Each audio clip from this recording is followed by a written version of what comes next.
Сәлем құрметті көрермен, бүгін мен сіздерге 2014 жылғы Демоны Дебора Логан атты фильміне шолу жасайтын боламын.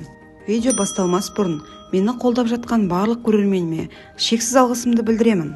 Жақсы қаралым тілеймін. Мия есімді қыз Альцгеймер ауруы туралы деректі фильм түсірмекші. Ол және оның командасы Альцгеймермен ауыратын Дебора Логан есімді әйелдің қызы Сара Логанмен кездеседі. Сара бірден оның қызығушылығы ақша екенін көрсетеді. Себебі олардың отбасына бұл өте мұқтаж еді. Дебора осы уақытта өзінің жақын досы Харрис есімді көршісімен бақшада жұмыс істеп жатыр. Командамен танысқаннан кейін кемпір оның фильмге деген қызығушылығы тек біліммен, яғни айналама қандай да бір пайдам болсын деген деп түсіндіреді. Ол күлкіге айналмаймын және ақмақ болып көрінбеймін деп үміттенеді. Бір сәтте ол тіптен түсірілімнен бас тартады. Бірақ Сара оған үйді тартып алмас үшін ақша керек деп есіне салғанда ол келіседі. Бір аптадан кейін түсірілім тобы қайтып келіп барлық жерлерге камераларды орнатады. Оларға тұратын бөлмелерін көрсетеді. Сондай-ақ Дебораның заттарына қол тигізуге тыйым салынады. Содан кейін Мия аурулар туралы, сондай-ақ науқастарға күтім жасайтындарға физиологиялық әсері туралы айтады. Дебора қазір аурудың ерте сатысында және симптомдар жиі байқалмайды екен. Оның айтуынша күйеуі қайтыс болғаннан кейін ол өзінің жеке бизнесін ашып, коммутатор оператор болды. Нәтижесінде ол бүкіл қаланың негізгі буыны болған. Бірінші түн-ақ біртүрлі нәрселер болып жатады. Дебора Гевин есімді түсірілім мүшесіне менің күрегімді ұрладың деп айыптап ұрсып шығады. Кемпірді тыныштандыру қиынға соғады. Ал оның күрегін тауып алып оны қайтармақ болғанда ол кенеттен өзіне өзі зиянын тигізеді. Содан кейін оны ауруханаға апарады. Онда емдеуші дәрігер аурудың өршіп, Дебора агрессивті болатынын хабарлайды. Үйге оралғанда кемпір мінез-құлқы үшін кешірім сұрайды. Харрис Дебораның жағдайы нашарлаған сайын оның жайлылығы үшін жағдай жасауға тырысып, қамқорлық көрсетеді. Луис есімді оператор кемпірдің айнадағы бейнесімен қалай сөйлесетінін жасырын түрде түсіріп алады. Кейінірек Сара өзінің қиын балалық шағы туралы айтады. Олар үйге қайта кіргенде Дебораның терезелерді қалай қатайтып жатқанын байқайды, яғни анық біреуден қорқады. Түнде кемпір кенеттен жоғалып кетеді. Топ бірнеше минуттан кейін іздеуге шығады, оны бақшадан тауып алады және оның шұңқыр қазып жатқанын көреді. Қолын жууға көмектескеннен кейін команда бейнекамераны қарап өте оғаш нәрсені байқайды. Дебора ас үйде газдың жанында тұрады, содан кейін ас үй жиынтығының үстінен кенет пайда болады, бірақ кадрларға ешқандай зақым келмеген. Түсірілім басталғаннан кейін 24 күн өткен соң, кемпір сұхбат кезінде өзінің оғаш мінез-құлқының бейнесін тағы да көрсетеді. Содан кейін ол түсірілім тобына тағы да шабуыл жасайды. Дебора қайтадан ауруханаға жеткізіліп, одан бірнеше сынақ алады. Онда одан біртүрлі тері инфекциясын байқайды. Бірақ аурудың салдарынан оның иммунитеті әлсіз болғандықтан, олар оған үлкен аса мән бермейді және үйге жіберіледі. Тіпті аурухананың өзінде агрессивті болып тұрса да. Ары қарай үйде ол жақсы болмайды. Кейде кемпірді бірнеше адамның күшімен тыныштандыруға тура келеді. Сөйтіп үйде жыландар да пайда болады, бірақ олардың қайдан шыққанын ешкім білмейді. Бұл жерде біртүрлі нәрсе болып жатыр деп күдіктенген Гевин терезені жауып қоюды шешеді.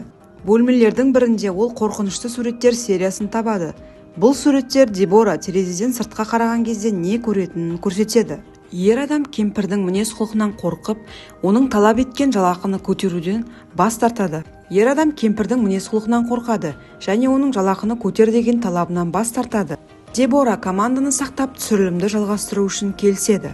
Түнде камера Дебораның оғаш мінез-құлқын қайтадан түсіріп алады. Сара түсірілім тобымен бірге анасын ескі коммутатордың жанындағы шатырдан табады.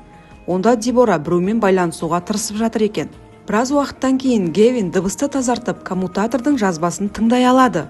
Кемпір француз тілінде сөйлеген болып шықты, бірақ ол оны бұрын білмеген. Дебора 337-ші линиямен байланысуға тырысқан екен. Кейінірек топ біледі, бұл линия Генра Дожардинге тиесілі болған. Ол сонымен қатар бір жерде өлтірушіге айналған екен. Деректі фильмдер арқылы оның тіптен 4 жас қызды өлтіріп содан кейін жоғалып кеткенін біледі. Тергеу анықтағандай, ол өлмейтіндікке жету үмітімен тағы біреуін өлтірмек болған. Оның жоғалуының себептері белгісіз, өйткені оның үйінен тек жыландар табылды, ал ер адамды ешкім көрмеді. Кейбір конспирологтардың айтуы бойынша Дежарденнің ежелгі жын перілер рәсімі өлместікті қайта құруға тырысқанына сенімді. Бірақ бұл рәсім жақында ғана алғашқы етеккірі болған 5 пәк қыздың өлімін талап еткен. Келесі күні олар бұл тақырыпты Деборамен талқылайды. Ол Дежарденді дұрыс есіне түсіре алмады, бірақ оның қайтыс болғанын жақсы біледі.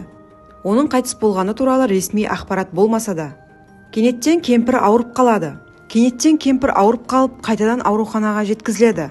Дәрігерлер ең жаман нәрсеге дайындала беру керек дейді. Содан кейін түсірілім тобы өз уақытында кісі өлтірушінің жоғалып кетуіне байланысты Харристан жауап алғанын біледі. Мүмкін ол Дежарденге не болғанын білетін шығар деп ойлайды, бірақ ер адам бұл туралы түсініктеме беруден бас тартады.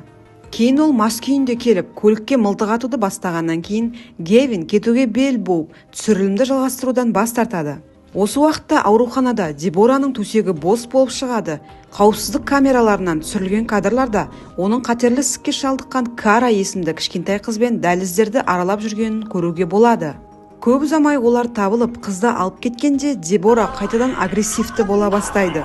Топ Дебораның жын перілерге, атап айтқанда жоғалған Дежарденге деген құмарлығы туралы айтып ойлана бастайды. Антропологпен кездескеннен кейін олар көптеген мәдениеттерде рухани паразиттер туралы мифтер бар екенін біледі, яғни олар әлсіз адамдарға жабысады екен. Дебораның оқиғасын білгеннен кейін ер адам Африкада болған осындай оқиға туралы айтады. Онда анасы қайтыс болған ұлына әуестеніп, ұлының мәйіті толығымен өртеніп кеткеннен кейін ғана тынышталған. Осы уақытта ауруханада Харрис Дебораға барады және есін жиған кемпір көршісінен оны өлтіруін өтінеді. Ол оның тілегін орындауға тырысады, бірақ кенеттен оған белгілі бір күш кедергі болады. Сара ауруханаға келгенде Харрис Дежарденнің 5-ші құрбаны оның анасы болуы керек екенін айтуды шешеді. Бірақ Дежарденді Харрис пен Дебора бірге өлтіріп, содан кейін мәйітті бақшаға көмген. Топ қайтадан үйге қарай асығады және өлтіруші жерленген жерді табуға тырысады.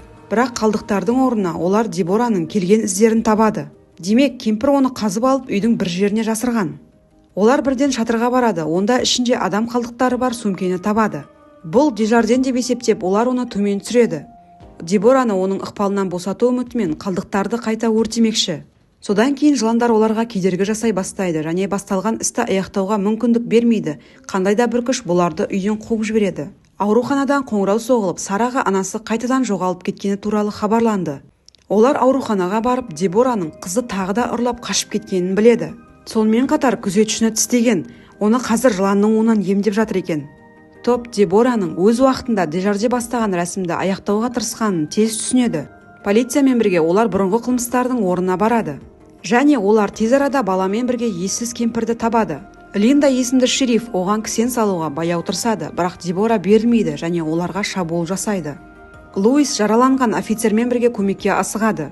Ал Мия камераны алып, Сара мен Линдамен бірге әрі қарай жүреді. Іздер оларды диірменге апарады, ал онда бірінші ол Линда кіріп, қалғандарына сыртта күтуді бұйырады.